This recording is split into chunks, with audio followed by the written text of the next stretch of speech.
The Nissan GT-R is a machine that we at Autocar already know and love.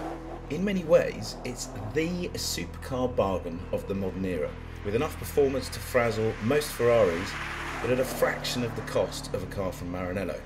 And what makes the GT-R such a mind-bending thing to drive is its extraordinary combination of abilities. There is, you might well think, nothing that can touch it for all-round high-performance thrills. Well, think again, because this, dear viewer, is a rather different kind of GT-R, one that's actually rear-wheel drive and has a stonking great 5.5 litre V8 in its nose, and which is designed to compete in the FIA GT1 series that came to Silverstone just a couple of weeks ago. And for some odd reason, the team that runs it, Sumo Power GT, let me have a little go in it before the big day. Foot on the clutch, 20% throttle, hit the starter button.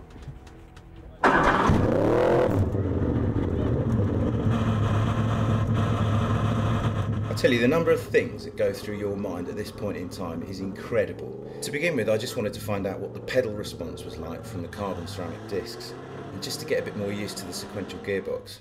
And the key thing that rattles around your brain at this moment is don't spin.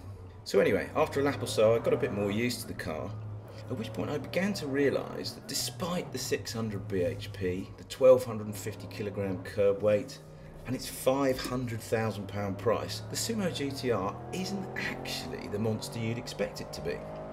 Okay, the performance is bonkers and the grip levels are way beyond what you'd normally expect, even from a regular GT-R. But unlike quite a few racing cars I've driven in the past, it's not edgy or difficult to drive on its limit. In fact, it's quite the opposite. And it sounds absolutely fantastic, which is my cue to shut up for a while and for you to listen.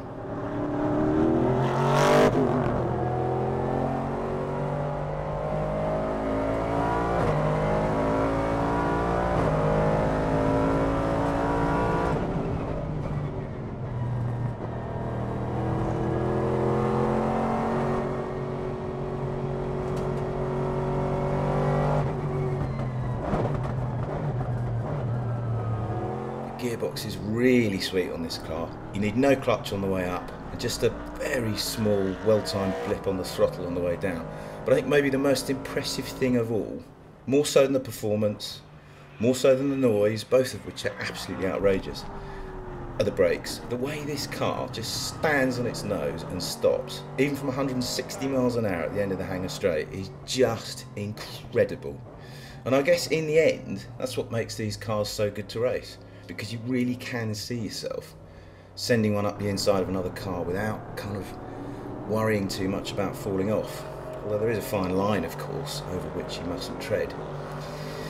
And when you start to think thoughts like that, it's usually a good moment to cut your losses, drive back to the pits and climb out. And say thank you very much indeed, Mr. Sumo Power GT, before anything bad happens.